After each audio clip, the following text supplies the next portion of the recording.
like scary movies? Uh-huh. I'm getting ready to watch a video. You making popcorn? Uh-huh. What's your favorite? I don't know. You have to have a favorite. Talk to me. Talk to me. Hi, everybody. I'm George, and welcome to another episode of the Best Little Horror House in Philly, the show where we talk about the best horror movie ever made. According to our guest, at least. And today's guest is an amazing artist whose work has been seen on Adventure Time, in the New York Times, and he has some awesome collections of original work like Ant Colony and Birds of Maine. Please welcome Michael DeForge. Hello. Thanks for having me on.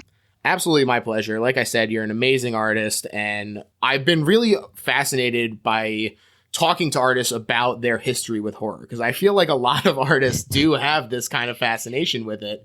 And I'm really interested to hear sort of about your history with horror, where it started for you, if it's something that you frequently dip your toes into or more of a once in a while kind of thing. Yeah, like ever since I was drawing comics, maybe not my earliest ones, because my earliest ones were me tracing like Peanuts and The Far Side and stuff. But Right. When I was like 11 or 12, a lot of the comics I was making were horror comics. And yeah, horror has just been a big influence on me like throughout my life. I think for a while I even had a reputation as being a horror specialist in my comics, like in the first few years I was starting out, because a lot of my early work was like very focused on body horror. Yeah. And then in the time since, I think body horror is still like a recurring thing. It's still present in all of it, but it's sort of shifted away into other genres, and I still dip my toes back into the genre, but it is more occasional now. But I still consume a lot of horror movies, and a lot of my biggest influences from both like movies and comics are horror. Like a lot of horror manga like Katsuo Umezu or Hideshi Haino or Junji Ito and Charles Burns, like on the American side of things,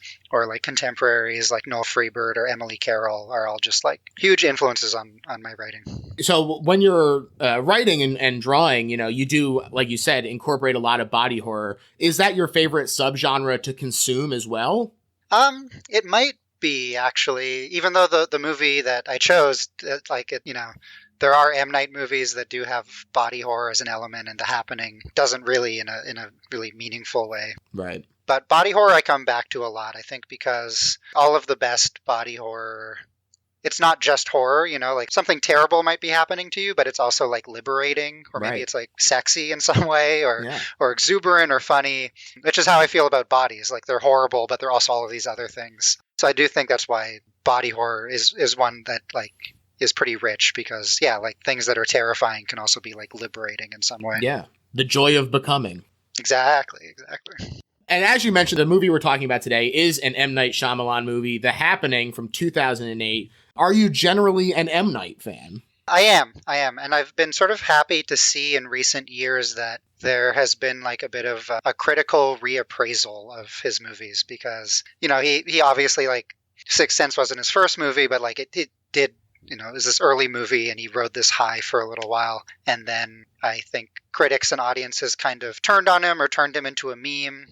And when I first saw The Happening, like whenever it first came out in, I guess, 2008, I think that was my reaction too, was like kind of enjoying it, but sort of shrugging it off as just sort of a goofy movie, and engaging it with it again, maybe like 5 or 6 years ago. And M Night in general, I was like, oh no, there's like actually a lot going on here, and stuff that I think he was maybe unfairly like memed away. And I think recently people are looping back into what he's doing, and like the reception for like Knock at the Cabin was like so positive because of that. I think people have caught up to his wavelength, myself included.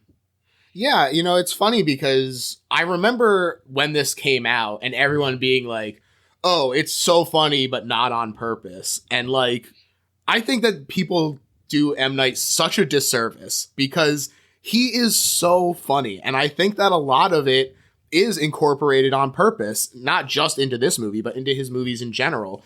And it's been really awesome for me to see that reappraisal as well, because I was thinking the other day that like it's very cheap for me to like pick up the Blu-rays of these movies that nobody else was a fan of, like Lady in the Water and The Happening. But I'm like, these are movies that I really enjoy. Lady in the Water in particular gets really crapped on as well. I think that one is really great. The Village is, I think, incredible. One of his best. And these are all movies that people were like, oh, they're terrible. Like people really turned on him in a way that was visceral, as you mentioned. And The Happening does come at kind of an interesting time in Night's career. It was the first movie where he didn't have final cut. And he'd been working with Disney, and The Village kind of spooked them a little bit. And so they didn't want Lady in the Water. And so he made that at Warner Brothers, where he still had full control. And then that flopped even harder than The Village.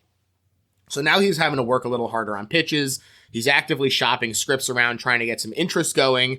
And the script that finally caught the attention of Fox was The Green Effect.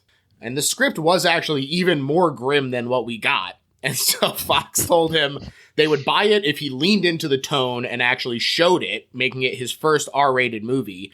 But they also asked for some humor to be added. Like I said, I think M. Night is very funny, but it is something that people tend to bristle against in his movies. So I think it's kind of interesting that he was intending to make it a very dour film, and then the studio was like, no, you have to put in some comedy into this. You need to add Mark Wahlberg talking to the plastic plant. That's what's going to get this concept over for everybody. That's exactly right. I think some of the stuff with humor and tone that people don't, did cause some of like the audiences to turn on him a little too, or like, I was wondering if that was because, even though The Sixth Sense was a horror movie, it did kind of like launch him into this very like prestigious, Oscar-y, like respectable film tradition. Right. And I think his work is a lot like weirder and more idiosyncratic than that. And some of the stuff with his like tonal shifts, or some of the humor, or some of the weirdness, like things that people would laugh at or assume wasn't intentional. Like Lady in the Water, the guy with like the one really worked out arm. That I think is the funniest thing I've ever seen. And like stuff like that, if you saw it in either an art movie or even just another horror movie that you just took in as like, yeah, this is a horror movie in the tradition of horror movies, I'm expecting to get a lot of like weird, idiosyncratic, unsettling images. Some of them will be funny, some of them will be upsetting. They would be just sort of read for what they are. And I think that people didn't really realize like, oh, this is a weird director. This isn't a guy who is interested in just like, you can imagine an alternate career arc where you make these like smash hits like The Sixth Sense and Unbreakable, and then maybe he goes on to like do a true crime Netflix series and stuff. You can just imagine a different arc that is like a more respectable arc. The Fincher. Exactly, yeah. And it would have way less interesting choices and like detours and stuff than the arc M. Night took. Absolutely. And you mentioned that Wahlberg being cast, he carries a lot of the humor of this movie, whether, you view it as intentional or not. That was deliberate casting on Night's part. He said that he felt Wahlberg had a buoyancy that would help combat the darkness in a way that paralleled Steve McQueen in The Blob. The Blob was a movie that Night compared The Happening to many times, describing his intention to make the best B-movie you'll ever see and match the farcical tone of The Blob. Later on, though, looking back at the reception, he said that he felt he might have been a little inconsistent with that tone, and that's why people had difficulty seeing the humor. We see it, though, Night. Yeah, and I think Wahlberg's casting was one of the things that really, like, tips his hand in what he's doing, because, yeah, I won't argue that he's the most magnetic, charismatic screen presence in this movie, but right. Having this sort of meatheady guy like Mark Wahlberg, who is supposed to be sort of a soft, regular guy teacher, that is clearly an intentional miscasting. Like that, right. They're not supposed to line up that well, and it does harken back to an era when there would be, like old science fiction movies, and the person playing a professor would be this kind of lunkhead guy that you're not even convinced can read the script. And like, I think like that was intentional. That like Mark Wahlberg wasn't supposed to seem like your actual science teacher, I guess. Yeah. It was a classic example of form following function. One of the other changes from the script was that it said very early on, it is for sure the plants. Whereas this movie kind of strings out the mystery of what exactly is going on, and then ultimately at the end, doesn't really give a concrete answer. Everyone sort of accepts, yes, this was the plants, but the movie does not for sure say, here is exactly what's happening, and here's why it stopped, and here's why it's starting again. So I think that that's an interesting change. I like it to be a little more nebulous. I like that oftentimes Night has people have to put in a little bit of work in order to fully comprehend the movies and what they're trying to say. And I think that this does, that is an improvement from script to execution, in my opinion. Yeah, absolutely. I even think I like the movie Old a lot, but I think its one big drawback was how much time they explain the old beach at the end and the logic of the old beach. And for a horror movie, that's just not something I care about. Right. You know, it's the beach that makes you old, not the beach that makes you logical. Perfectly phrased. I think too, I rewatched it again yesterday ahead of coming on here, and the thing that struck me were the parallels to, like this obviously is like playing on climate change anxiety. And watching it yesterday, it made me specifically think about this editorial that the former president of the American Meteorological Society wrote for the New York Times in like 2016 or 2015 called A New Dark Age Looms, that was basically about how a lot of our common wisdom about the world, like the directions that wind blows or where fish might spawn, migration patterns of birds, are all totally up in the air right now because of climate change, and basically arguing that we might be entering a new dark age because a lot of our conventional wisdom that we rely on to like fly planes and not have them crash into things or be able to plan ahead for what crops we can farm and things like that, they're about to be rendered obsolete, and we just like don't know a lot of things we knew about the world we don't know, including animals and stuff, like Right. there are birds falling from the sky. And then I was thinking about that where like the opening line of this movie is a lady saying, "I forgot where I am." And the fact that they don't explain everything does actually talk about like, yeah, that's one of the big anxieties that is carried over obviously from like 2008 when we think about climate change. It's only gotten worse. And it's that the world around us is like becoming increasingly illegible. So I like that they don't get this clear answer or here's how to fix it. Here's how to go ahead and fix it. Like at the end of the movie, you're not sure if they can fix it. Right. I think that ties perfectly into something that he said that I thought was a good thematic jumping off point from the special features on the Blu-rays. He said, they're not the victims in the story. They're the villains. And he doesn't need to have the movie explain exactly what's going on because the guilt is already in us. He just needs to touch it, he said. I thought that was so spot on in terms of that climate anxiety in particular of like, at every moment you go outside, you're like, what are we doing to this planet? And for him to sort of just allude to it in a way that is not hitting you over the head so strongly, I think was really deft on his part. Yeah, I love that. I do love how it, one of the central anxieties, even if you like care about climate change, is this thing of like, what can I do as one person? Like I am not a fossil fuel company. What is it can I do? And I think in the movie, he almost sort of goofs on that anxiety a little. Like there's that scene where Zooey Deschanel is like looking at the kid on the swing, like the swinging on the tree branch, and the tree branch is creaking a bit. And that's like, should we worry about hurting the trees like this way too? Right. Like that was very funny. I totally agree. This is another in his thematic oeuvre where broken people have to navigate a fallen world. They tell stories to restore meaning and community. But I thought that it was really interesting that this works almost as like a negative image reversal of Signs, where instead of saying God is real and everything happens for a reason, Night is basically saying this whole thing is an indirect suicide because the plants are evolving at our provocation.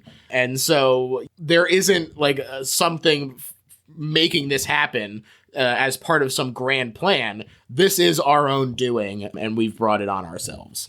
So just a fun sort of reversal of his typical sort of messaging, I thought, in a way that, I found kind of shocking. And I think he kind of does that a lot too, which is interesting. Like he sometimes does that with family units where like this and Signs are both so like about surviving as a family unit, this tight-knit family. But then he'll make movies like The Visit or Old, which kind of just make fun of the entire idea of like a family structure, or like I think the Village is pretty critical of that too.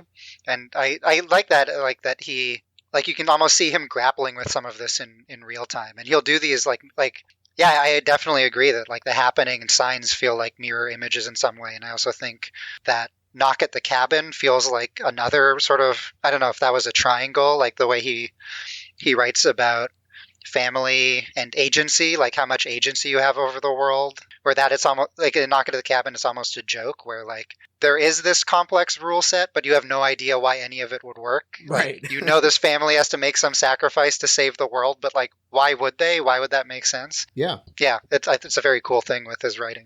Definitely. It is also another homage to Hitchcock in many ways, which is one of Night's idols. This has The Birds written all over it. I also thought that it was kind of interesting. Typically, he's sort of the more operatic side of Hitchcock, and people think of like De Palma as the sleazy acolyte. But here, you know, the intensity of the suicide scenes and the third act in particular of this movie does hew a little closer to that more extreme side of Hitchcock that he doesn't ordinarily get to emulate as much. Yeah, like there's a lot of extremes that I like. Yeah, you mentioned that this being like, it must have been his first, for the even just stuff like gore or the grisliness of it. But definitely the old lady's house at the end, like, goes full camp in, which is very fun to see him just embrace so fully that character, which I'm sure when I first saw that in a theater, I was like, I'm sure I didn't like that character, or that was the direction the movie went. But yeah, watching it again, I'm like, this is great. This is like perfect. Maybe I just have like a more fuller acceptance of like that range, or maybe I understood now more of like the movies he's referencing, or like the vernacular he's playing with, or whatever. Right. But yeah, I love that. We talked about how it reflects a lot of the family unit stuff of Signs and The Village. It also reflects a lot of the sort of post 9/11 sentiment that he's discussing through his films, specifically about the dangers of how being part of a group exposes you to heartbreak, but that you can't let that force you into extreme isolation, and the dangers of that as well. You know, the misanthropic attitudes are on full display. I also just think that the look of the movie, a lot of really interesting group shots in The Happening that are sort of reinforcing this idea of the dangers of being in a group, besides just the textual, explicit discussion of that. Yeah, there's like a lot of just all of the shots as the toxin, I guess, is entering their brains, of these groups just sort of standing around like zombies, or standing around still. They're so painterly and beautiful and like haunting. And then just on top of that, all of these anxieties about like infrastructure. It's a lot of, I think this and like Final Destination are very good like infrastructure horror movies. Yeah. All of the things that you've like built up society around, like turning on you in some way, or making you more exposed, or making you more vulnerable in some way. Yeah. I was thinking about how this is a parallel to a little bit of like the 2005 War of the Worlds, which is like also a very like 9/11-y movie. Right.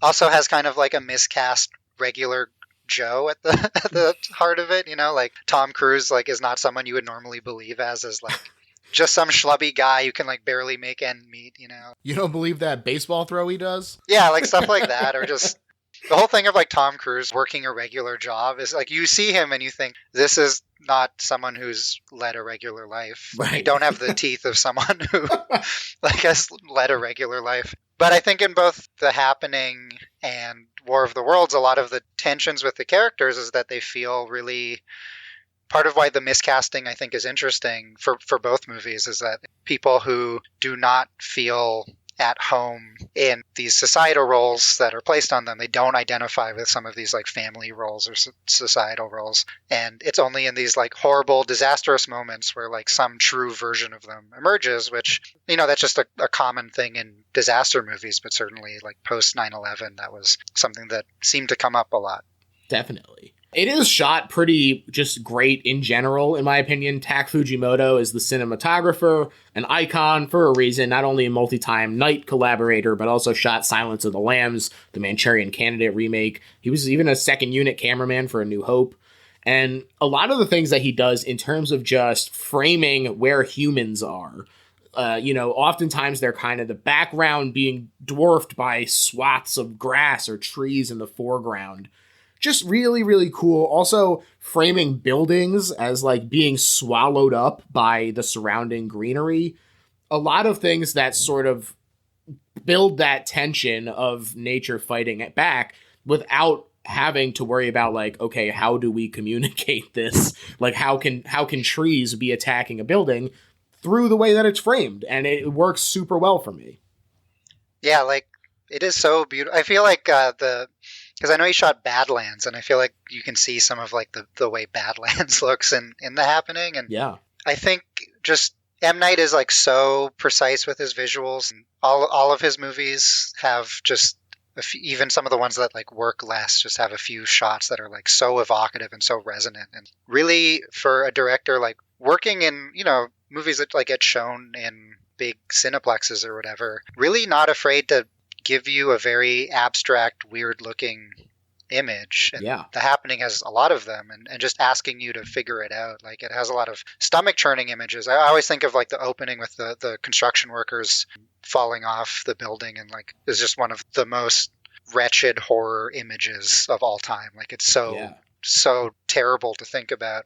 But then that so much of the rest of the movie is like just people staring at air, or like staring at grass, staring at the sky, and like how to make that visually both interesting and also like at an actual moment of tension where, yeah, like this could, a less precise director, this could just be a movie about like people aimlessly running because they're running away from like wind currents and stuff. But you actually like get a sense of like what that is. And I think, all of the shots of people like looking at the sky or looking blankly at things, I do feel like that's what climate change feels like. Like, people always talk about it. I think like the academic term is like it's a hyper object because you can't see all of it at once or whatever it is. Right. I think that's what the term I've read is. But this idea of like, it's something so big that you like can't get any real vantage point on it, but you experience it all the time.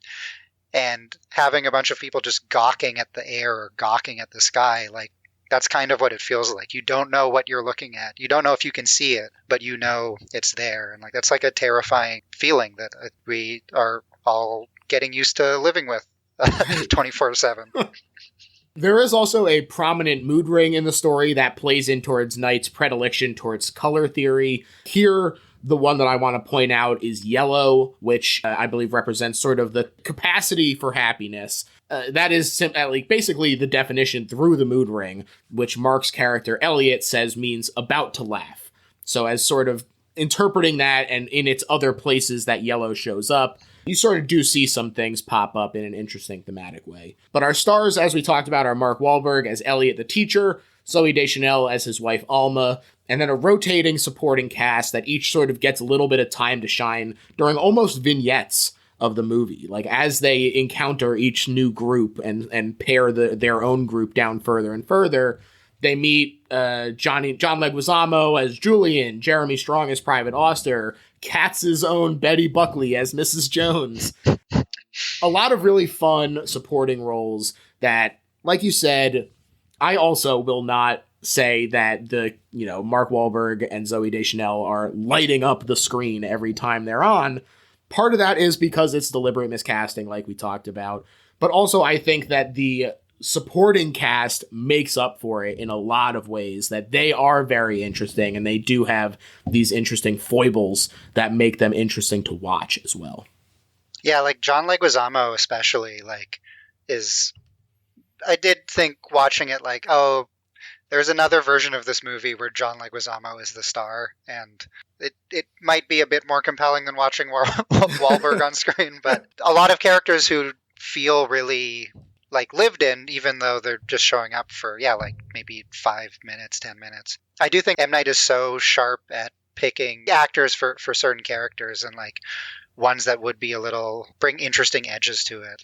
Yeah, Strong as the military service guy, being a bit of a weird, he's a bit kind of scrawny in certain ways. Like, he doesn't necessarily embody that type, in the same way like Wahlberg doesn't embody the movie star. And Sure. I think there's a lot of that going on. It's not like Deschanel and Wahlberg seem like the most natural couple, or you watch them interact and you think like, yes, you're bringing all of these years of marriage to this performance, just the ease you have with each other, or all the baggage you've brought here. It's just, they don't really seem like a couple necessarily, right. Which is a little maybe part of the point of it, but yeah, they're on the verge of a breakup, so yeah. But I do like that there's like something funny about how Deschanel like kind of underplays she's almost embarrassed to be having a midlife crisis. And I do think that's like kind of an interesting choice, She recognized, like, she had tiramisu with some guy or whatever the story is, but like she recognizes like the cliches of a midlife crisis and is a bit embarrassed by it. And like, I do think that's like actual interesting texture, because it's a little different from the way other midlife crises get played on screen. Definitely. I completely agree. I also think when the concept itself is so over the top and extra, if the characters are also all doing that, it is very easy to tilt over the line of too much.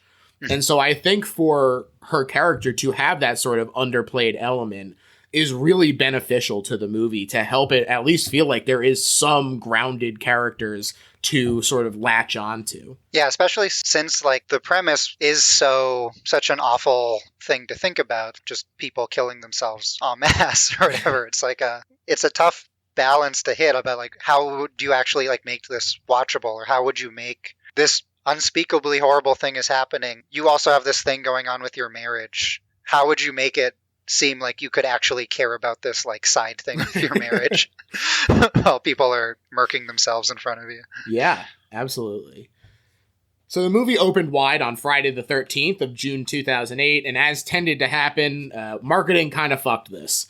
They sold a return to form for Shyamalan, action star Mark Wahlberg navigating the apocalypse in a, quote, nail-bitingly ferocious thriller.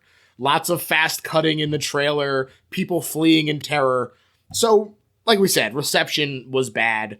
Also, people had just turned on Night in general. There were literally critics rooting for its failure, which didn't help to have them putting that out there and being like, oh, I hope that this sucks and is terrible. And, that gets into people's heads. Interestingly, though, he did still have the cachet to make it profitable, even if it was critically ravaged. It made $163 million on a $60 million budget, so, at least it wasn't a complete disaster, so that's good. Good for you, M. Night. The whole thing with, like, people turning on him, too, when I rewatched Signs pretty recently, something that the wife says in her dying whatever, I can't remember it, don't be afraid to be silly, or don't be afraid to laugh, or something like that. Like, so much of Signs is about leaning into silliness and like just being open and accepting of things that are like somewhat unbelievable. And I almost feel like that was like prepping audiences for something like The Happening, which as much as it is an inverse of Signs in some ways, a lot of it is about like having to forcing yourself to accept something outlandish. And yeah, I think of M. Night as someone who's like been telling his audiences what he's about, and audiences like maybe ignoring it a little. Exactly. They see what they wanted to see and not what he was actually saying.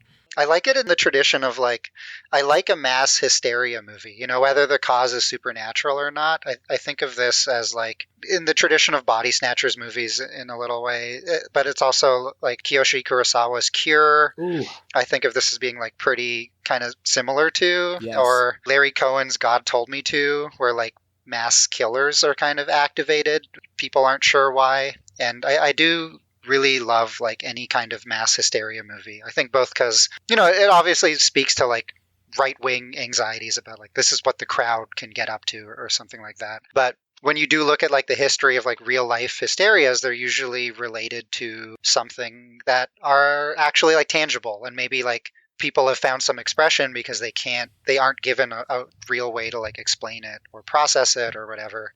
Like the one that comes to mind is like chemtrails or something, where like chemtrails might not be real, and it kind of fits with like what The Happening's about. But people talking about chemtrails are expressing something that is real, which is our skies are changing, and our skies are changing in a way that is like you are not really encouraged to talk about Right. like who's responsible for it.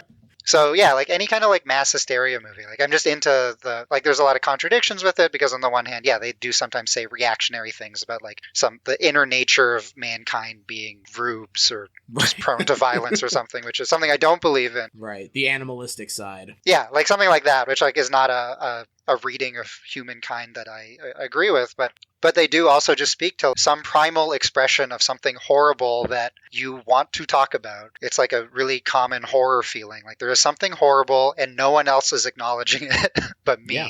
And I think that's like at the root of a lot of like mass hysteria movies. Yeah, and also just people, and I think you mentioned this with the chemtrails thing, where people not encouraging you to talk about these tangible changes. Cure, I think about the way that everybody is like, don't worry about it. Like, it's just like a regular guy going around killing these people. It's not this crazy mystic hypnotist guy. And again, body snatchers. There is a lot of body snatchers in particular in this movie, I think. Night compared it to The Blob a lot, like I said, but I actually rewatched the 50s version of Body Snatchers again last night because I was like, I'm pretty sure that that's like a better comparison point. And it really was, not only just the overall hysteria of it, but even the opening credits are basically one and the same. This music getting ominous as the sky darkens and these roiling clouds that are villainous and we don't even know it yet. Just really, really cool parallels to the two of them. Also that sort of like meatheady kind of protagonist where you're a doctor? I don't know about this, man. The unbelievable scientist. Yeah. Yeah, I think the Body Snatchers thing, just the idea of your body turning against you in some way or being used against you. But then also like an enemy that's kind of intangible, which is, also feels like a holdover of War on Terror stuff, but right. Versus the Blob or something, which I guess is gooey but still tangible. Right. Something where it's so all around you. It's more like a pandemic or something. Yeah. Versus something you can just like pinpoint and fight and identify. Exactly.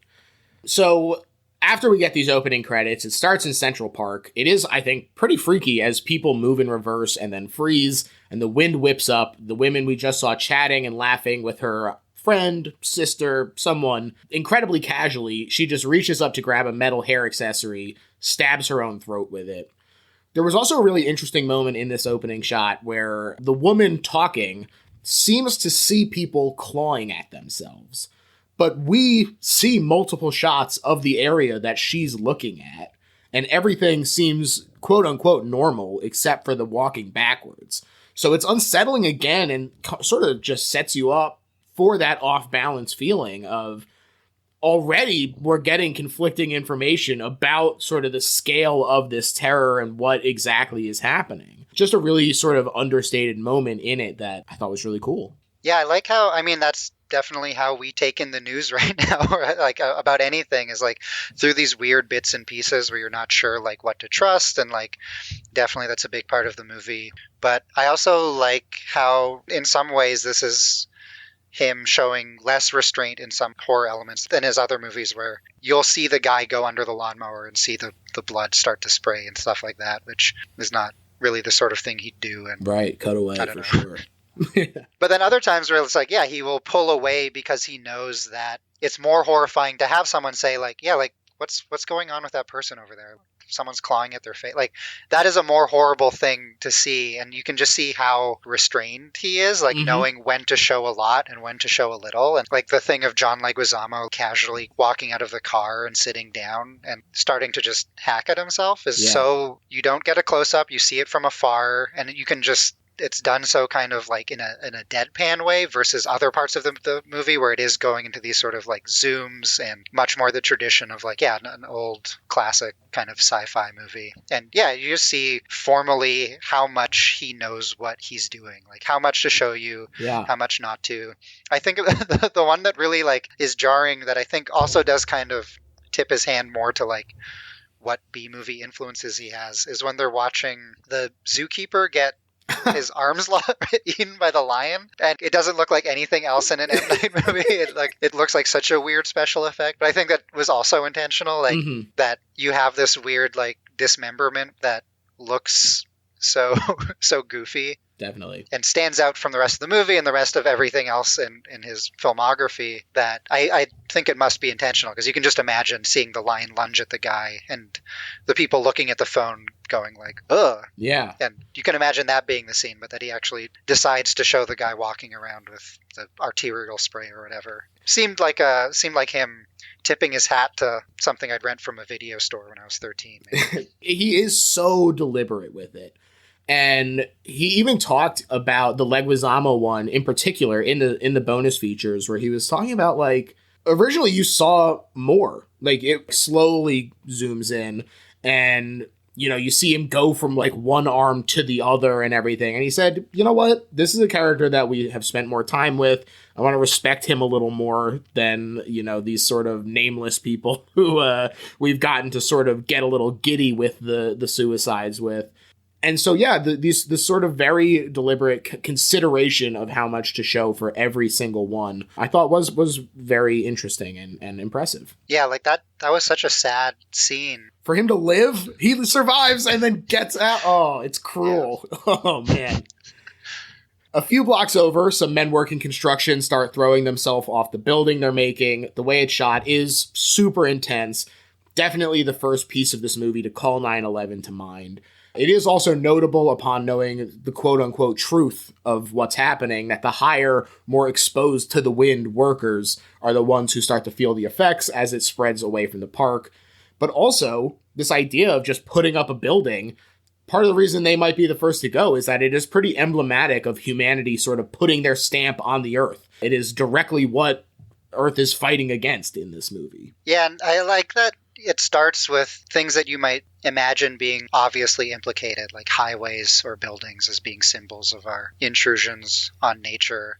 But as it keeps going, you kind of realize that, like, which I think is the correct reading of humans and nature, is like there is no separation. Right. There's nowhere you can escape a park or a building or anything like that. Like there's a tendency to think, like even I think from well-meaning conservationists, to think of like nature as something that is like over there, that you can, even if you care about nature, you can like protect it or sequester it in some other place. Right. Untouched by the human world. And this movie, I think, is a good argument for there is no place where you are not interacting with nature and nature is not interacting with you. You can't escape it. It can't escape us, certainly. And yeah, I think it like the way it pans from like different parks to buildings to rural areas that really like hammers that home. Definitely. At one point, one of the characters who we'll meet is he like runs a nursery, and you might think, oh, he's, he loves plants. Plants are going to, treat this guy well.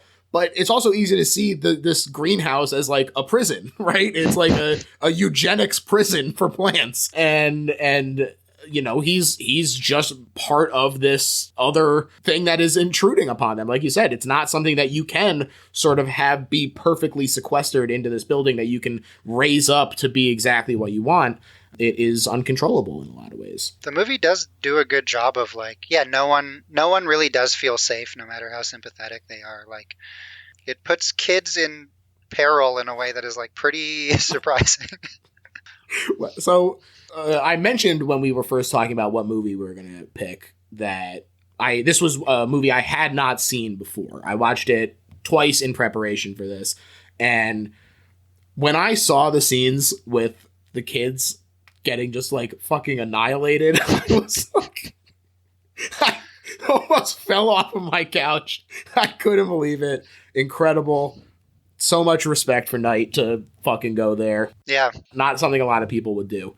So, and he would go there like later in his career again, but like I don't know if before this movie he was so, I don't know, ruthless. Yeah. But meanwhile, here in Philadelphia, we join a biology teacher named Elliot. He wants to hear some theories from the kids as to why the honeybees might be disappearing with no trace. It's not disease. It's not pollution. Maybe it's global warming. And one kid, who's reluctant to participate at first, is convinced to engage in the conversation when Elliot warns him he better get interested in science because the human face grows each year, and in a few years, yours is going to look whack as hell, dog. There's some great Mark Wahlberg line delivery. Mark Wahlberg, this is a fun moment for him to be like, when you think of him as like Marky Mark and doing like the hip hop thing, and then you're like, oh, this is that guy. This is him, right? He didn't make it work, and here he is, still trying to reach these kids. But the kid winds up suggesting that it's an act of nature and will never fully understand it, which gets Elliot so jazzed. That's right, buddy. They'll come up with some theory for the textbooks, but will fail to acknowledge that there are forces at work beyond our understanding. Obviously, thematically relevant. A big sentence there. But this is interrupted by an emergency faculty meeting where the principal tells them all about an airborne chemical terrorist attack in and around Central Park. Obviously connects to what they were just saying about there needing to be a theory to tell people that they say, oh, this is a terrorist attack. But the stages of the pathology are, as we've seen, confused speech, then physical disorientation, and then the third is fatal. Although I thought it was interesting that they don't say what the fatal aspect of it is when they're telling these teachers here. Yeah, they don't want the teachers to start telling kids about mass suicide. Right. Yes.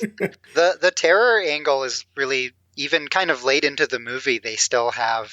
I think at some point Zoe Deschanel says, like, well, maybe the terrorists hid triggers underneath this grass field in like the middle of nowhere, like still not really willing to believe it could be something else, like something a bit unexplainable, or like just still trying to rationalize like why this would be happening, like why they would target some random Pennsylvania road, you know? Right. It's almost like a Zen koan, right? Where it's like part of the experience is the fact that it's not something you can rationalize away, and being able to accept that is the purpose of it.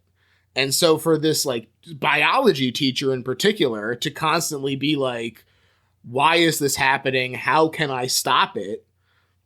Ultimately, he needs to learn that that is not something he can do, which I thought was pretty interesting. Yeah, that like so much of it is just accepting that this is just happening. Yeah. This is the happening. Yeah. Wow. So true. But because of this attack, the kids are dismissed, but not without a reminder from Elliot about the rules of scientific investigation. Identify the variables, design the experiment, careful observation and measurement, and interpretation of experimental data.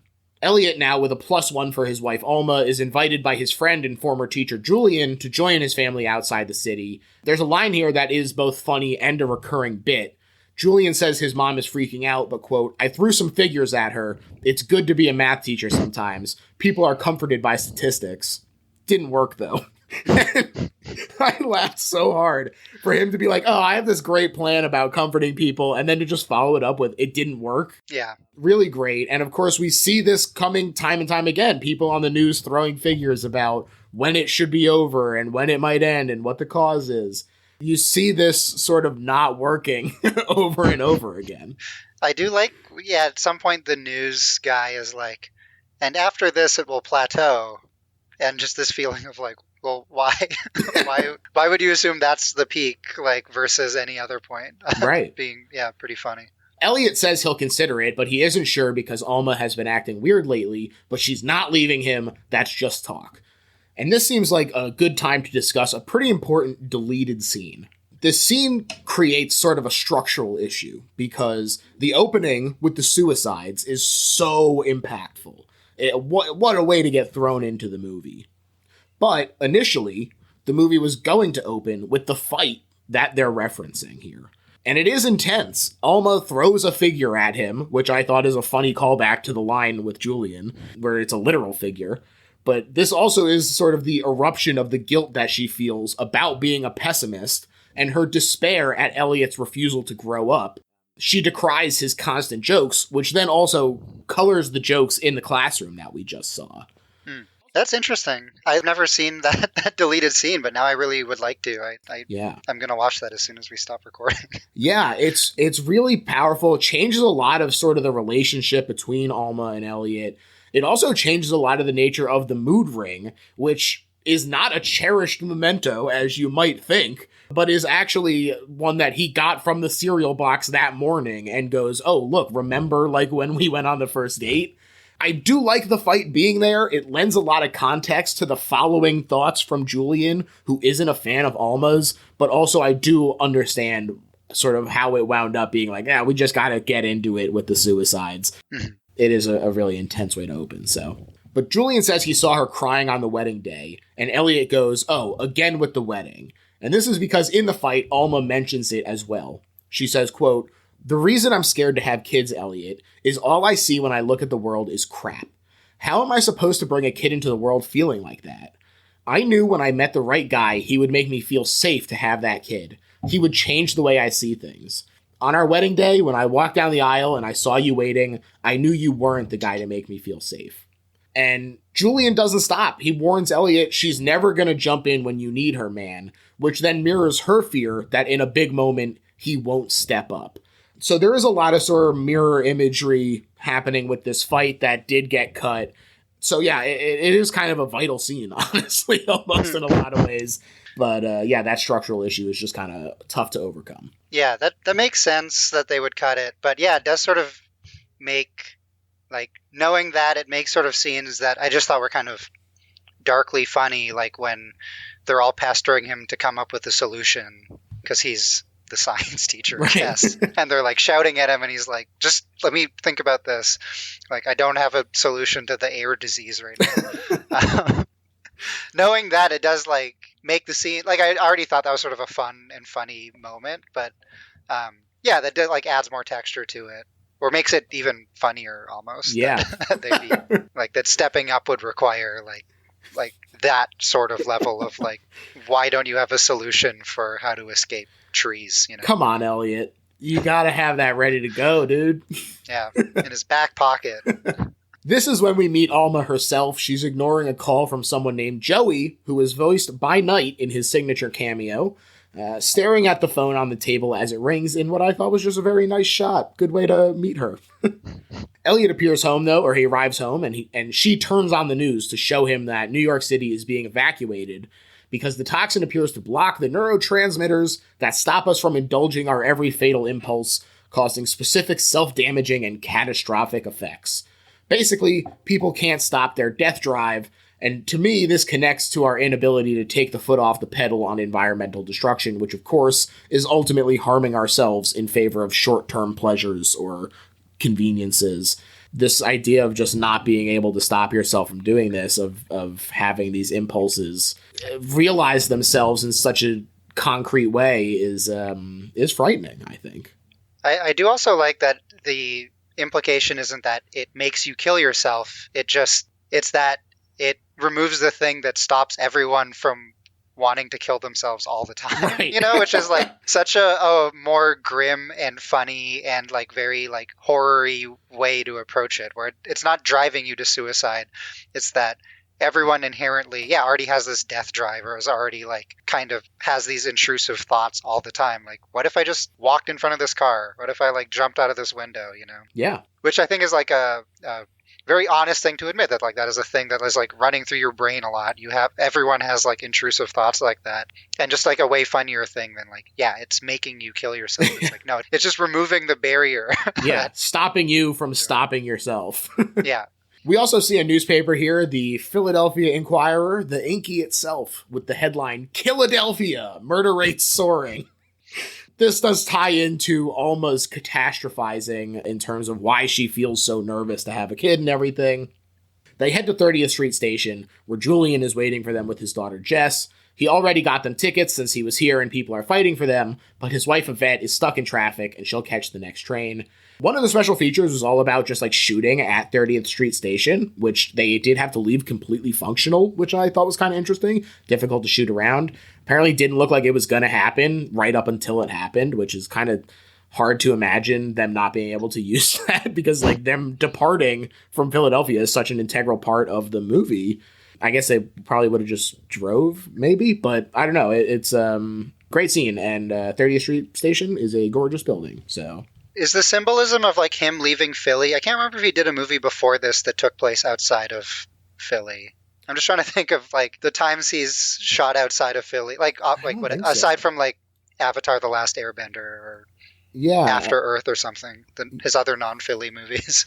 Yeah, I think that is sort of it. You know, he went to Paris, which I think was his first non-US shoot for sure. This is maybe too off topic, or maybe not. Have you seen that made-for-TV like mockumentary, I think it's called The Hidden Secret of M Night Shyamalan? Where they're like, he can talk to ghosts, and that's where the Sixth Sense came from. It's that like the reason everything he shoots is in Philly all the time, and like he can't leave Philly, and he won't. And the part of the mockumentary is that like he has never been like interviewed, or he can't like drive outside the city limits or something, right. Is because as a kid he like nearly drowned and now exists in a state between life and death. Wow. And like can't leave Philadelphia. And he got really mad that I think it was like the Sci-Fi Network that commissioned it.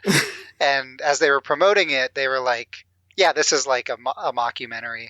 And he got really mad that they would spoil that in the marketing, as though someone would watch it and suspect it was that M. Night really was like neither living nor dead. He thought it was going to be the next Burkittsville 7. Like some people thought that he was actually bound to the city of Philadelphia. That actually is true, though. He is. I've seen him around. He's sort of a specter wandering around Philadelphia. So. I mean, anytime I visited Philly, I keep hoping I would run into him, as though that's just something that is very commonplace, but it hasn't happened each visit. He is a big supporter of the Philadelphia Film Society here, and so every year they, if you are the highest level member or whatever, you get a ticket to his Halloween party, and every year I'm like, oh, that would be so fucking cool.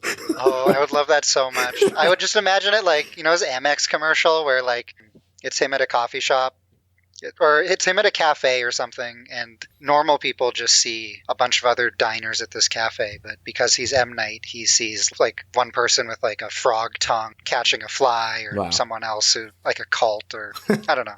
I think about it a lot. Sure. That's just what life is like here in Philadelphia, so. Perfect. So over at Rittenhouse Square, which is a lovely park here in Philadelphia, the wind kicks up and everyone stops moving, except for the dog. Poignant moment where a dog uses this opportunity to break for freedom, and then the mass suicides begin individually using the same gun. This is a fucking wild scene. You talk about what you see versus what you don't see. Hearing the shots reverberate over and over again is wild. Yeah, the chain reaction is just, another great, wretched horror moment. Definitely. There's no commentary track for this on the disc, but there is a trivia track. And so I thought that'll probably be good for this as well. Turns out it's absolutely unhinged.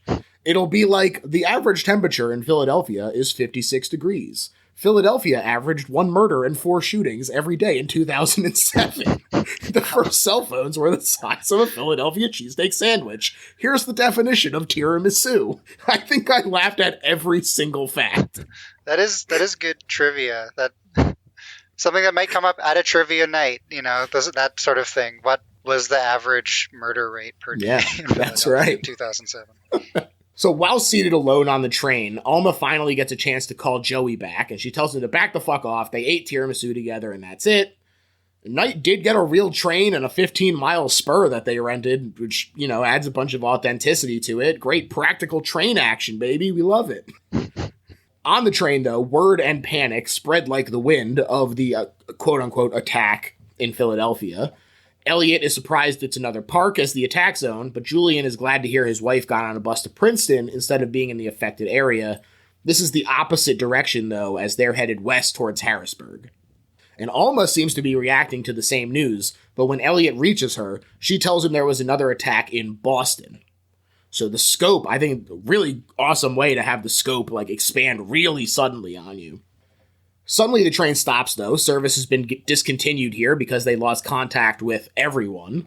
Cutting off transportation, famously a big part of siege warfare. These trees are good. They stop into the Filbert Diner in Phoenixville, PA, where Elliot tries to comfort Jess with the mood ring. I do really like the moment where he makes her laugh. I think it's a funny bit. I also like when M. Night gets to sort of indulge his dad side, and I think it is probably Wahlberg's best moment of acting in the movie. Yeah, I agree. And you can kind of see where he was coming from with that casting choice, because especially for him, he has been pretty good at casting people who are known for being these beacons of masculinity and making them sort of soft and vulnerable, like Mel Gibson or Bruce Willis or Dave Bautista or whoever. So yeah, that moment in particular, it's you can really see what he was getting at with Wahlberg. Definitely. This is when we see the video of the man at the Philadelphia Zoo feeding himself to the lions. One of the women asks, "Mother of God, what kind of terrorists are these?" Which, it is funny because, of course, it's not at that point, but she needs an answer, so she clings to it. Just as the news reports that that's no longer the official stance. And that's such a recurring thing in his movies, both here in The Village and even just sort of in Lady in the Water in the background, you always see kind of war in Iraq stuff going on. M. Night's pretty frequently just talking about people's base paranoias in this way, specifically around stuff like the War on Terror. Definitely. They also discussed in the behind-the-scenes material that while Night normally tries to leave the technology kind of timeless, the iPhone had just come out, and they wanted to use it to show how quickly the ability to compound the panic happens when it can pass virally. You know, really ahead of its time in a lot of ways in terms of like it's this ability to communicate having these negative impacts as well at instant speed. Yeah, I guess if that lion video was released, it would be a hit. It would go viral. Yeah. The diner is in the exact middle of the affected area, and it's 90 miles to the border, so it basically turns into Cannonball Run as they all start driving away. Having taken the train, though, our group doesn't have a ride, and nobody wants to help, because what if you're a damn virus? Nobody, that is, except a man who runs the plant nursery. He offers the whole group a ride, but Julian declines. He can't get a hold of his wife, so he's going to Princeton with another pair, and he asks Elliot and Alma to look after Jess. And he says, "Don't take my daughter's hand unless you mean it," to Alma. And she does. But the idea of "don't take her hand unless you mean it" does reinforce her fears about their marriage as well, and comes back at the end. They arrive at the nursery where their ride has to pick up a few things. There's a great shot of the highly manicured lawn, which, you know, people who are into nature know that that is a terrible thing. And that lawns are a huge waste of water and, you know, just all kinds of terrible things that happen because of them. But you get this, and the background is the Limerick nuclear power plant, you know, sort of that idea of these paranoid, you know, feelings. There was a failure scare there in 2016. Obviously, that hadn't happened at the time, but just the idea of being scared of nuclear energy and stuff, that sort of same paranoia, definitely a thing here in PA. 3 Mile Island is in PA as well, so certainly a history of that here. Yeah, and like I guess one of the most classic eco-horror movies would be the Godzilla, just general franchise. Like, right. Would be one of the most classic. Yeah, eco-horror movies. Definitely. Also a funny moment where the guy that they're riding with hypes up hot dogs. He's like, "You a hot dog, man?" That was a really weird exchange. Like, I loved it, but yeah, really weird one. Do you like hot dogs? I do like a hot dog. I'm not like, I'm probably more of a pogo guy. Like, if someone offered like both of them to me, Yeah. I would, you know, gravitate towards the pogo, but I do like a hot dog. Yeah. See, this is my thing as well, is that I'm personally not like a big hot dog fan. It's not like, oh my God, I'm going to puke if I eat a hot dog. But usually where there's dogs, there's burgers. And I'm going burger 100% of the time between those two options. That's true. Toronto hot dog culture, for a while, that was the only type of street food you could get, because there were like so many regulations about who could sell food on the street. So I did feel like, okay, that's how I associate with hot dogs, is like, for a while it was the only option at a certain time of night. Wow, there you go. But this hot dog nursery man shares his theory that it is the plants. He says they can release chemicals. Of course, the hot dog stuff is meant to make him look insane, along with the talking to the plants. You know, he says they react to human stimulus. They proved it in tests, and he tosses this off very haphazardly. But it is interesting to sort of have M. Night be like, I mean, this is the most likely answer. Like, that this guy who everyone is just like, oh, he's a fucking loon who loves hot dogs, that he's the one who's onto things. So. And he gets it first shot, you know? Over in Princeton, it is awful. They're greeted by the town sign, and just beyond that, a tree covered in an entire landscaping crew. It looks like a lynching, and I thought it was very telling that we see this group of men whose job it is to dominate nature and curtail it. And there's a genuinely scary moment where they close all the vents, but you still hear the wind like whistling above, and you're like, they're in a Jeep. The whole deal is exposure to the elements. Yeah. Oh, yeah, and then it's just the little slit, right? That's right. Where the, little rip in the roof. And Julian tells them a math riddle to try and calm them down about how much money you'd have at the end of a month if every day, starting from a penny, you doubled it. And yes, it is a coping mechanism in the moment, but it also, I think, demonstrates sort of the layperson's lack of comprehension concerning the impact of something small and the way ecological issues do compound. You know, if you have a penny and you start doubling it, you wind up with millions of dollars. And the same way that, you know, a degree here, a percentage of a degree here and there, it builds and it exacerbates all of the other issues that then keep the heat rising. It's just, yeah, you know, these sort of little things that are so indicative of that paranoia and anxiety, I just think that Night does such an incredible job of baking it into every layer.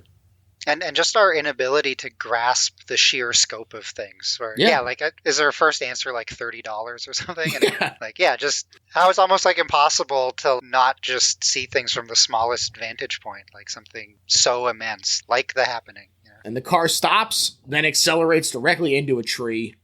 Julian, like we said, does make it out. He sits in the middle of the road, grabs a shard of glass, and cuts his wrist. This is when we hear another theory in the news. Water contamination. The road is littered with corpses. They think it's animals, but it's humans. Alma starts rambling about how she knew it was going to be bodies, which does reinforce that semi-deleted catastrophizing. This is also when the trivia track let me know that Pennsylvania ranks among the 10 worst states for vehicle deer collisions. Thank you, trivia track. I mean, wow. I guess that's sort of relevant too. I guess. All movies should have this. Like, Yeah. It shouldn't be a bonus feature. Just like you should be watching a movie in a theater, and these are the sorts of facts that should be playing like pop-up video style while you're watching Tar or something. Yeah, hell yeah. Amsterdam's greatest natural export is, that's all I want. Yeah. They turn around for a new route. Really awesome choreography to focus on the car running over a patch of wildflowers, crushing them, and then kicking a bunch of dirt all over them as they peel out.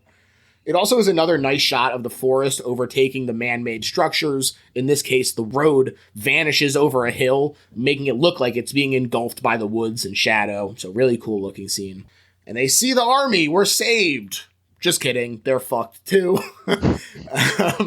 Jeremy Strong is just a private, and he tells them that he just left the fort, and it was full of soldiers who had thrown themselves into the barbed wire. He also says cheese and crackers as his sort of swear, which, you talk about sort of softening these hyper-masculine actors into someone more gentle and everything. Here he's doing that with just the trope of an army man, right? Where he's now reduced him to this cheese and crackers saying guy. He won't even swear. That also has sort of a 50s B-movie kind of thing to it, too. Definitely. Him talking that way. Yes. They get the news of Princeton, and we hear a woman's daughter go through the symptoms after being near a window by a tree. She sees in calculus now. I know some mushrooms that'll do that a little less fatally. But all they can hear on the other end of the call now is the wind from outside. I do think it's effective. This is the thing, is that I think it's very easy for people to go, oh, you can't be scared of the wind, or you can't be scared of the grass or the trees or whatever. But if you just let the movie suck you in, if you lean into the movie, I do think that these moments are frightening. And when you think about what they represent on a sort of larger scale, these scenes work for me. Yeah, and I think any kind of ecological horror movie, or nature fights back movie, usually that. I mean, that's the hook. It's what would make a bunch of birds scary? Well, it's them doing this, or mushrooms or whatever it might be, ants. That's one of my most favorite things is we think we have this assumption of how nature works, and so many aspects of nature we anthropomorphize to try to make it seem more legible to us, or the behavior of an animal seem legible to us, or a plant even. And then it's well, no. Kind of reminds me of Annihilation almost, in terms of the way that it alienizes nature and sort of does create that feeling of unknowability. Yeah, totally. Or you ever see that? It's a mockumentary about bugs called Hellstrom Chronicle. Oh, I don't think I know that one. It's cool because I think most of it is true about the bugs, but it's also about how they're plotting to rise up against. The narrator is the one doctor who knows the conspiracy bugs have against mankind. It's solid. It would be a good double feature with The Happening, I think. That sounds fun. And so it's 100% true, it sounds like, what you're saying. Yeah, exactly. Elliot and Jess share a cry sesh in the Reeds, comforting each other about the loss of their best friend / dad, while Alma is still distant, emotionally, in that she is still holding it back, but also physically can't bring herself to join them because of this emotional distance. But it is the beginning of the rehab of their relationship, I think. She sees him stepping up to comfort this child in an adult way that she feared he couldn't. So, that's a nice moment there. And Elliot bounces back to help plan with the private. Hot Dog Man chews a hot dog and admires this trait with Alma, and she admits he never gives up. He also goes into his theory a bit more. He said plants evolve these targeted defense abilities extremely quickly and can all communicate with each other. And he's going a little like bug-eyed here, and Alma just like nods to placate him. It feels like, again, sort of a fun, understated moment from her. But because it's populations being attacked, a realtor tells them all about a tiny town, not on maps, dirt roads, the works. That's their safe zone. And on their way there, this is when Alma confesses to having dessert with Joey because she's feeling guilty in case they die. And the wind picks up, and the group behind them starts to act strange. You see two men arguing while Private Oster screams something that was drilled into him. "My firearm is my friend. It will not leave my side." And he starts to walk stumblingly backwards, and the wind blows through the grass, and he blows his brains out. The thing of like, before people dying, either repeating something you just said or like repeating something that, yeah, like might be a little like drilled into them. Does also, yeah, like it's a very good classic kind of zombie movie thing, because like that will frequently be a joke of zombie movies, is like out of muscle memory, even in death, performing some horrible chore. Sure, Bub, the ultimate zombie who remembers his Aunt Alicia. But these shots continue to ring out over the field as Elliot's group scrambles to think. This is when he begs for a moment while everyone's freaking out and demanding answers. It is, I think, a good encapsulation of stress as it like goes fisheye. And like you said, it's an impossible thing that they are demanding of him. How is he supposed to have an answer for this? Yeah. He's a science teacher. Like, why wouldn't he know what to do? I guess so. But he does start to think that Hot Dog Man was right about it being the plants. Their group was larger and might have set off the trigger before us, and something from within the field recognized a large enough group of them as humans and got them killed. The wind swirls around them and howls through the tall grass, so they panic and split up into even tinier groups.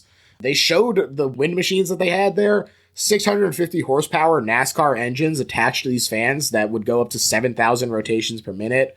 Really funny quote from Knight where he said, "Not a lot of dialogue happening while those are running." Oh, funny. Yeah. But this was the point, yeah, where I really was like, it's easy. The cynicism of today's viewers make it difficult for it to succeed. But all of the B-movie elements, you know, that is what you have to embrace if you want it to be a successful, scary movie, I think. Mm-hmm. Absolutely. But since they're a small enough group now to pass through the defenses, the wind passes over them for now. And Elliot goes looking for a map in an abandoned truck. Someone on the radio mentions the nuclear power plants in the Northeast and theorizes that they're to blame. I cracked up when he and Alma are like talking and yeah, she says, maybe it was a terrorist trap in the field that they triggered. And Elliot calls it Bumbletown, Pennsylvania, which like, it is rated R. He would have been allowed to say bumblefuck. Yeah. I mean, maybe Bumbletown. I'm not that familiar with Pennsylvania. Maybe Bumbletown, real place. Wow. Great point. Maybe it is. And I'm the fool here. Apologies to the denizens of yes. Bumbletown. They decide to stick to their plan, though, avoiding people by heading to Arundel. This is the famous moment where Elliot notices a tree in the corner and starts to talk to it in a comforting tone. Good vibes. We just want to use the bathroom and then leave. Wait a minute. Plastic. I'm talking to a plastic plant. I do find it frustrating that everyone is like, haha, it's so stupid. But, like, it's clearly a joke. It is. Yeah. It's like clearly intentional humor. Yeah. One of the kids they're with points out that everything is fake. Even the juice in the cups, the computer on the counter, the sushi on the plates. First off, very wasteful. But also, the redheaded kid is Spencer Breslin, who is Abigail Breslin from Signs' brother, which I did not know. Did not know. Yeah, wild. That is some good wild trivia. Yeah. Elliot tells the second kid there about the resurgence of a deadly primordial bacteria in Australia. He says it crests and then stops, but they just need to be alive when it's over. I did think it was very funny that he's holding a fake glass of wine during this pontification. Yeah, and they have like the fake orange juice they're kind of drinking, right? Yeah. They leave, though, knowing that the location will draw people, and indeed it does, triggering a fresh wave of suicides as they flee. This is where we get the infamous lawnmower scene where a guy just lies down in front of an industrial mower. It is very grisly. It is also another example of an implement of repressing nature being turned on us. So yeah, just a really great moment.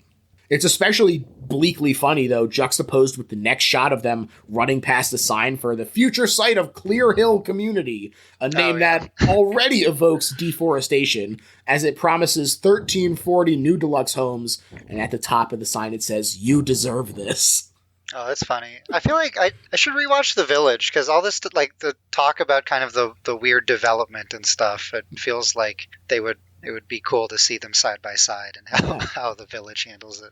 Yeah, I actually just rewatched that as well, because I was just like in an M. Night mood after watching this. And so I was like, damn, these do really work together in a really fun way.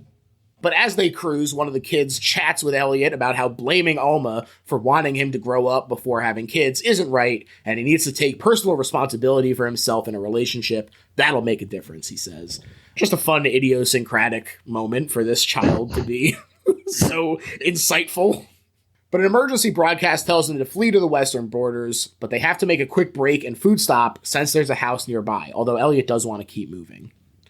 He also confesses to Alma here that if they're going to die, she should know about the hot pharmacist he talked to and almost bought a completely superfluous $6 bottle of cough syrup from.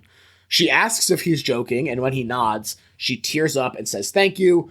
It is kind of a strange moment, especially if you don't have the opening fight, I think. But, it's sort of this forgiveness if he feels like it's okay to joke about what happened here. I think that the fact that she is so against his joking all the time does play into it in an interesting way. It does make it a little bit more textured, as you were saying.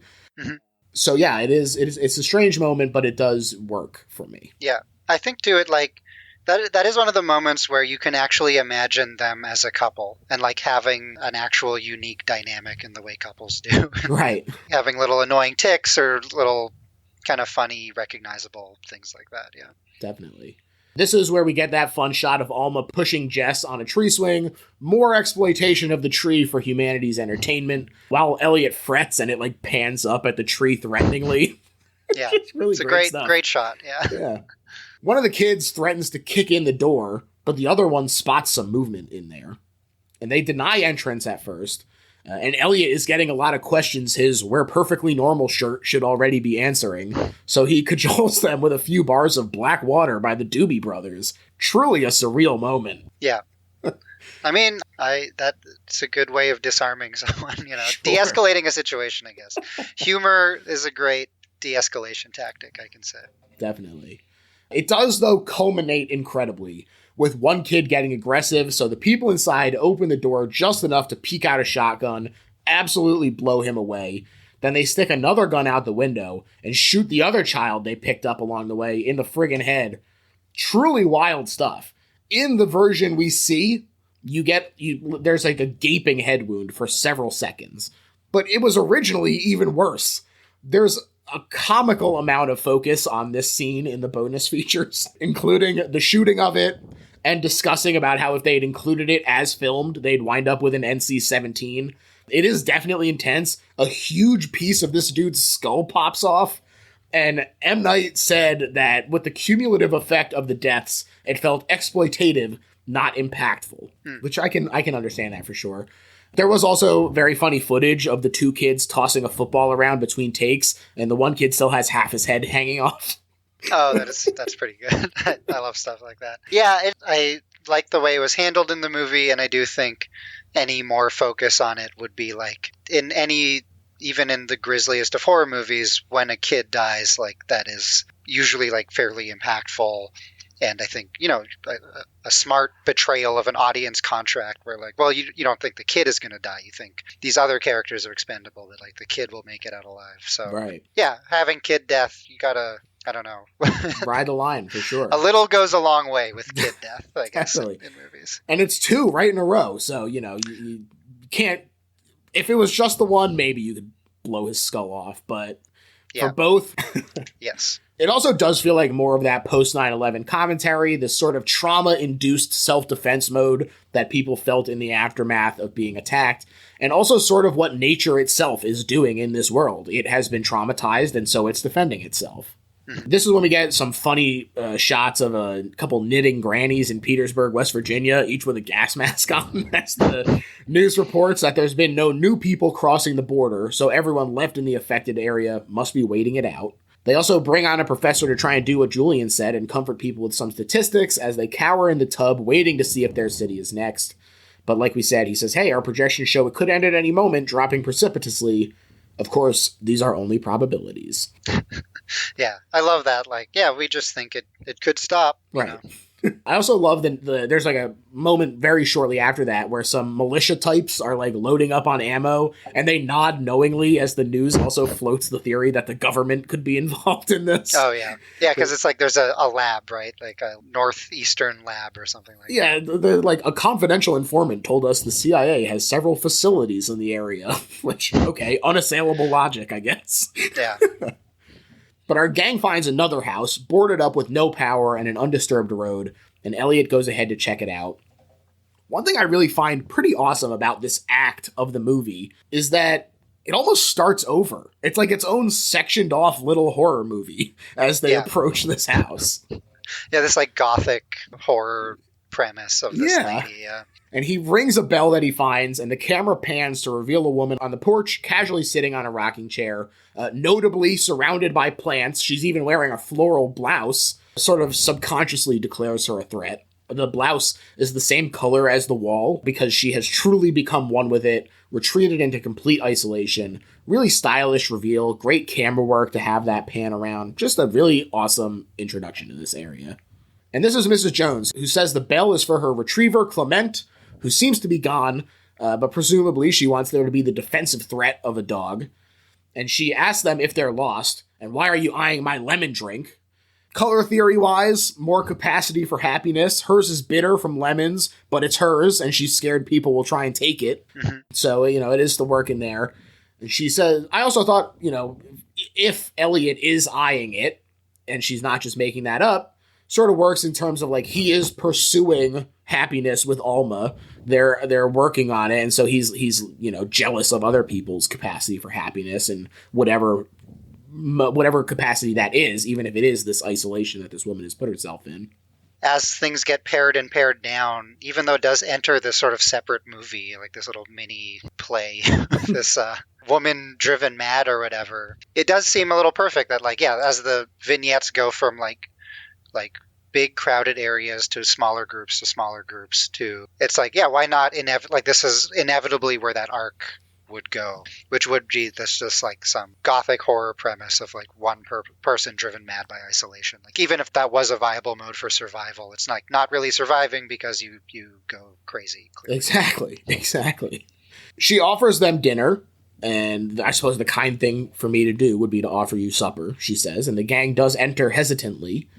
And over supper, she regales them with her theory that no relationship is ever standing still, both people looking at each other on even footing with equal love in their eyes. Someone is always chasing someone. That's how we're built. So who's chasing?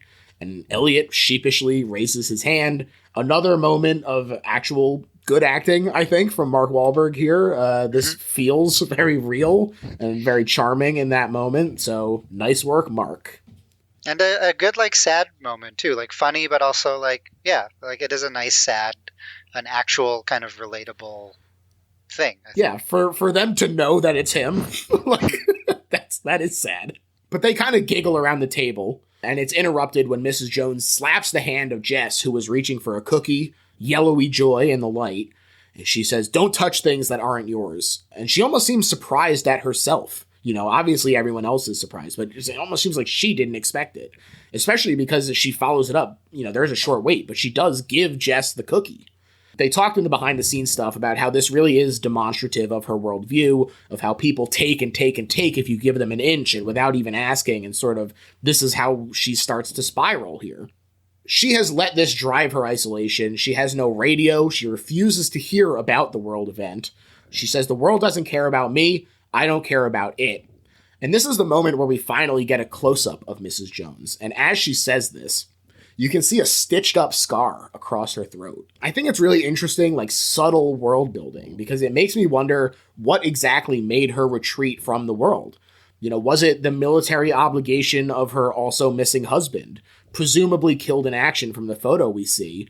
Did she maybe try to kill herself at the news of the death? Was she possibly the victim of a crime like in The Village? That the whole point is about how everybody just experiences these awful crimes and then retreats into isolation, maybe she really is sort of emblematic of that type of person here who had a horrible crime visited upon them and uses that as an opportunity to write off all of humanity. Yeah, the village thing seems like, like a really like tight continuum. And then almost in like the visit kind of becomes more extreme because those people are like more outright villainous or something. But like M. Night is really interested in the idea of the ways people like hold themselves up, and often for like very sympathetic reasons, and yeah, which I guess makes the visit not on that continuum, but certainly like, the village in this, like this thing of what it means to maybe do something that would be a very understandable and sympathetic way of like protecting yourself or shielding yourself from something like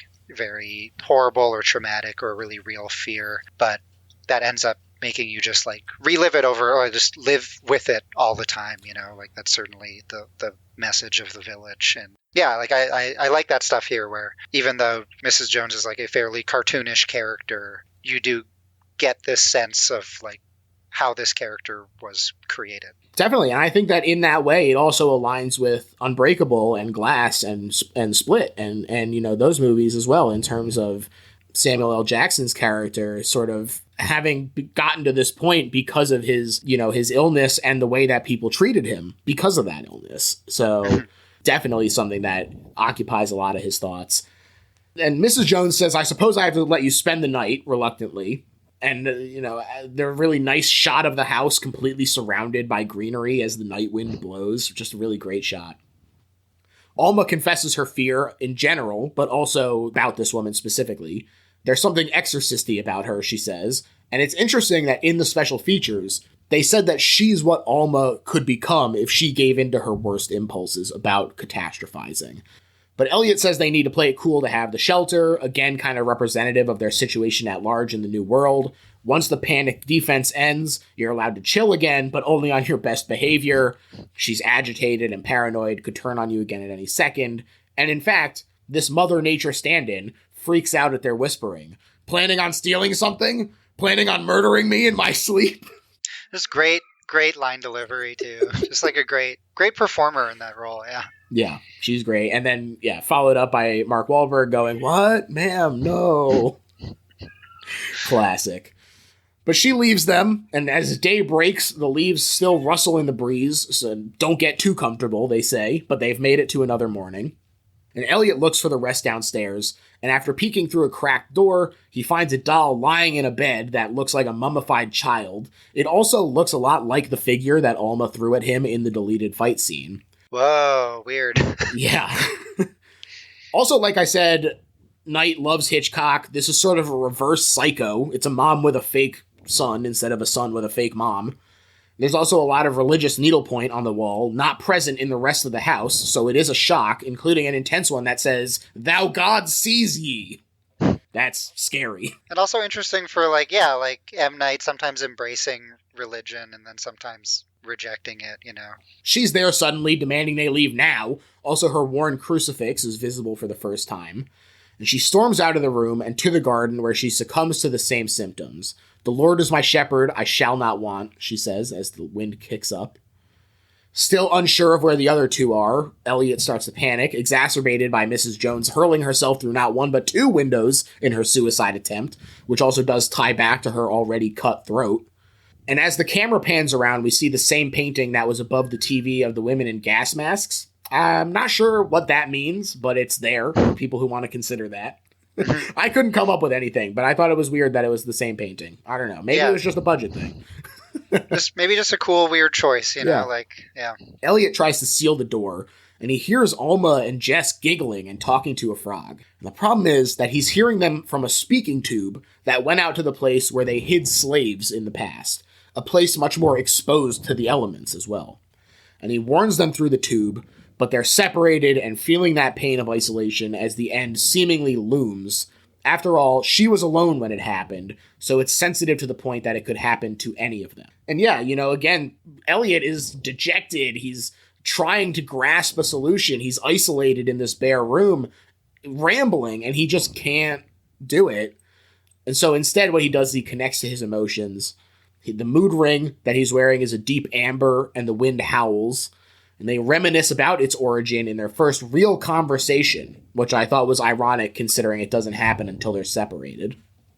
But he bought it for her on their first date because she was so quiet, and it turned purple when she wore it. That means you're in love, he said. Got you to talk, didn't it? Turns out purple actually indicated horniness, which very funny, and also does tie into their immaturity, sort of confusing horniness for love at that point in their life.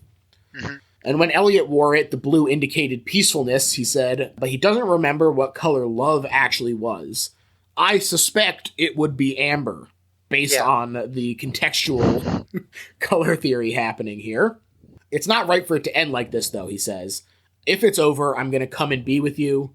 And he risks it for love, an interesting departure from his movie-spanning emphasis on rationality. The wind whipping the branches around him, rippling at his shirt, staggering him. It's intensely powerful, and the other two approach him as well, and he takes her hand in what could be resignation, but also reads as defiance, and a recreation of their wedding as they demonstrate their love for each other, after all, by meeting and taking this risk.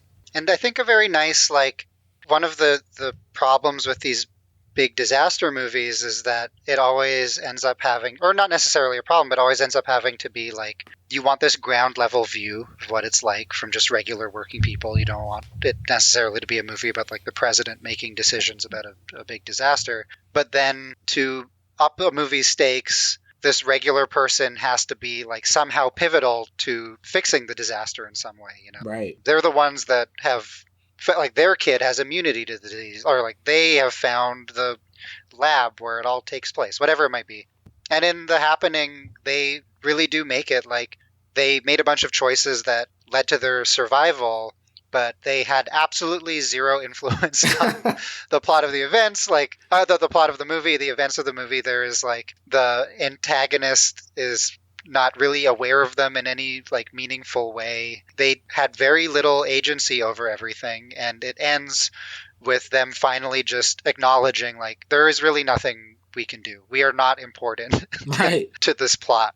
We are all of these characters are just kind of the protagonist is probably the plants. That's the actual protagonist of the storyline. All of the human characters are just kind of reacting to things, Definitely. Yeah. Yeah, I really love that about it. The time card shows up. It indicates that it's 6:58 a.m. They return to the house and wait things out. And I love that it is an acceptance of not understanding. They're no longer attempting to master nature, but instead surrendering to it. And this almost feels like what allows them to survive. That they're no longer predators to be fended off. It also seems possible to me in a poetic, soothing the savage breast type way that the demonstration of the unreserved love ends the event, which would lend some irony to the line, it must have ended before we went out there. Obviously that maybe is a little bit far, but it does feel a little Night as well, sort of reminiscent of the line from The Village where William Hurt says, "The world moves for love. It kneels before it in awe." So maybe, I don't know. Yeah. And Night is a softie, I think it's only kind of more recently like The Visit and Knock at the Cabin, which get a lot more cynical, and I would say old as well. But for the most part, he's a big softie, which I love about him. Definitely. 3 months later, they're back in Philly. Schools are open again, and they're taking care of Jess, who says she loves Aunt Alma, and Aunt Alma returns the sentiment. Big step for these two, who have made it quite clear that they're not big on expressing emotions. But when you think things are about to end, you learn the value of clarity of feeling. And on the news, another doctor from the Department of Botanical Toxicology at the University of Chicago says, "Aha! We found traces of the toxin in some plants. It was just like the red tide, only instead of the algae killing fish, it was on land. Plants can't pick up and move, so they have to rapidly evolve their chemistry. This was an act of nature, and they'll never fully understand it, but this doctor's theory as to why this happened only in the Northeast is that it was just a prelude, the first spot of the rash as the body acts to fight off the threat, and this is a warning." The newsman pushes back, He says, oh, if it happened in another place, we could all believe you instead of thinking it was the government. And so, people today refuse to heed the warnings of climate change. There is no resolution on a global scale, but on the micro scale, all you can do is sort of live your life with love and understanding that you are helpless in the face of nature. And that's what our couple do. Alma and Elliot have matured from their ordeal. They're ready for a baby. In fact, she's reading a positive pregnancy test. I think that it is sort of a nice ending for this couple in terms of like having not like it is a happy ending for them, even as we'll talk about in a second, it becomes not a happy ending, but like, yeah, for them to have individually matured, I think is nice to have that emotional arc. Yeah, that he undercuts it a little is also very Night, where it's like he recognizes that there's something kind of like silly and arbitrary about these structures we cling on to, like a family structure. But those connections aren't meaningless, like even if they are arbitrary. They're the ones we have, they're the people we're around. Kind of the same, like Lady in the Water is like the bonds that you have just from like people who live around you being kind of weird and intense, and you recognize that's sort of silly and arbitrary. Like I think that comes up a lot with him. Mm-hmm. He's willing to like admit that it is kind of silly. Like he doesn't think like this is some essential primordial structure that is just so imbued with meaning. But like these are the structures we have, and of course you build human connections in those structures. Like these are the people you're around. So yeah, I like that he can get sentimental, but he's willing to also have it sting a little too. That's right, yeah. We go out on a scare. We get another scene in the park in France where the symptoms start up again and the wind picks up as the sky darkens all the way to black in the credits, baby. And the dark quickly gives way to some peaceful music, but very dark and roiling clouds. Seems more like enjoy love while you can because the end is near, is the actual message. Yeah. There is also a great shot at the end that further mirrors the beginning where the trees seem to be consuming the large buildings. So just, a nice way to go out. And now, Michael, we've reached the part of the episode where we sum up why this isn't just a good horror movie, but is in fact the best horror movie ever made. And I'm going to let you start. That's it's a big question, and we've been singing its praises for a while, but coming back to it again and again and again now, I think it's going to be really hard to make art or take in art where this sort of looming climate apocalypse isn't a part of it. Like it's like a weird time limit put on everyone's psyche. And this, I think, was one of the best early examples of that. I think there's been art made since that's been really good about this stuff, and art made since has been really bad about this stuff. But I think of this one as like one of the earlier ones to like really try to tackle it in a very direct way. And I know some people would argue in like almost too obvious a way, but I think, if in 2008 it seemed a little too on the nose to have a premise that is climate change is making people kill themselves en masse. I think in 2023, that doesn't seem like either too on the nose or too outlandish. It just sort of feels like a thing you might expect to read one day. Like on the headline of a magazine is like, is climate change causing everyone to kill themselves? So I just really think it's like a perfect horror premise. Yeah, some like truly upsetting and unsettling images. I understand some of the rap it gets and the rap that M. Night gets in general, but I think if you watch this and are willing to accept that like this is a director with like a lot of things to say and a lot of idiosyncrasies and just sort of like lean into that, the criticisms that people lob at it like just feel really silly. Like they just feel like tertiary things, right. Like surface level. Yeah, like if someone criticized like a David Lynch movie for having stilted dialogue, you'd be like, well, that's not what the point of it is. And that kind of feels like The Happening to me. There's like things about its plot where you could be like, try to break it down and be like, well, why would it happen this way? And it's like, well, that's not the movie you're watching. So yeah, I'm a big M. Night fan, and I think this might not be his like most technically accomplished, but I think it's one of his most interesting, and I think just on an image by image level has some of the most evocative ones he's made in his career. Definitely. To me, this is the best horror movie ever made because I think that Lynch comparison was really great and spot on. There is such an interesting blend of like farcical comedy and intensely graphic forced suicide. Not even forced suicide. Like we said, it's just removing the impetus for our own death drive. Like, it is so surreal in a way that is incredible to me. And I think it is Night's most surreal movie. Maybe old. But, I mean, that's what makes him so interesting. He has a career full of like pretty surreal movies. Yeah, definitely. And I also think that it is both of its time and way ahead of its time, in that it is so tied into the sort of war on terror and the post 9/11 elements, but also those things, that anxiety that we all feel, as you say, the climate change apocalypse looming.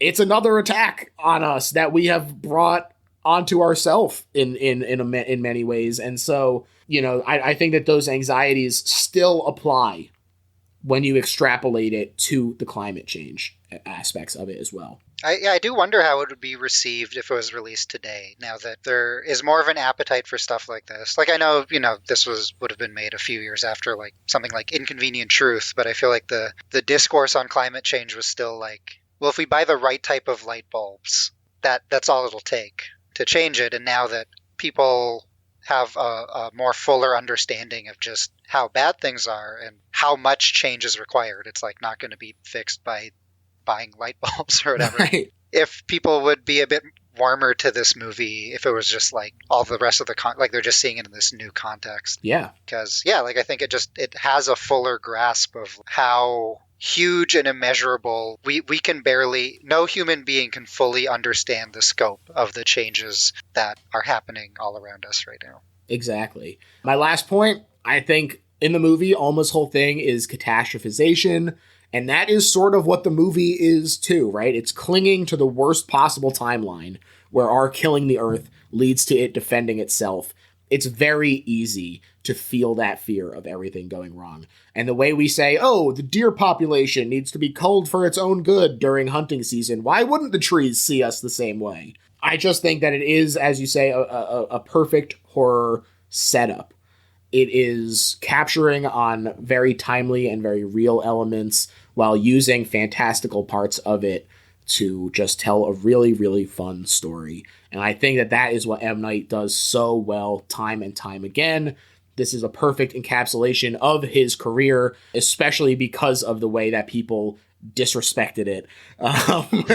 And that, to me, makes it the best horror movie ever made. Michael, I want to thank you so much for coming on the show. This was so much fun. Please tell the people where they can find you, where they can read your comics, all that jazz. If you just Google my name, Michael DeForge, you should be able to find my website and Instagram where most of my work is out. And yeah, last year I had a collection of comics come out called Birds of Maine. And I'll have another comic out next year, but it hasn't been announced yet, so I can't say too much about it. But I can say it is a return to horror for me. So awesome. 2024, yeah, that's next year. 2024, I will have some horror stuff that you'll hopefully be able to see in a bookstore. Awesome. Well, look forward to that, folks, and we'll definitely have to get you back for another ep when it's a little closer and you can talk more about it. But really looking forward to that myself. Definitely encourage people to check out Michael's existing work, which is also very, very good. As far as my plugs, I'm on Instagram at Little Horror PHL. I'm on Letterboxd at Little Horror PHL. But the main Little Horror PHL thing that you should be looking for is the Patreon, where you can find all kinds of bonus episodes about great things that aren't necessarily a horror movie, although we do sometimes just do bonus episodes about horror movies, but alternate media, like we talked about The Last of Us Part 2 with Kevin Bartelt from The Flagrant Ones, who people might know. Branson Reese came on to talk about the top 13 best animated horror shorts, which was a really, really fun one. So yeah, lots of cool Patreon bonus episodes over there. I also encourage people to just go and check out the back catalog. I'm willing to say it. This is the #1 horror podcast for comics fans. because we have just had so many incredible comics artists on this show. Corinne Halbert was on talking about Possession. Jenna Cha was just on recently talking about Night of the Hunter. A smorgasbord of amazing artists in the back catalog. I highly encourage people to go back and check out those episodes. Also, plenty of M. Night movies. We talked about The Village, and we talked about Signs on this show before. So lots of great stuff. The two that tie most directly to this. Go listen to those eps and get the full experience. The listener drive is going well, so tell a friend about the show, and we're looking like we just might make it to 100K by the end of the year, in which case there will be a 24-hour live stream on December 22nd, so people can stay tuned for more information about that. Check the social channels for that information. That's it. Thanks, everyone. Bye.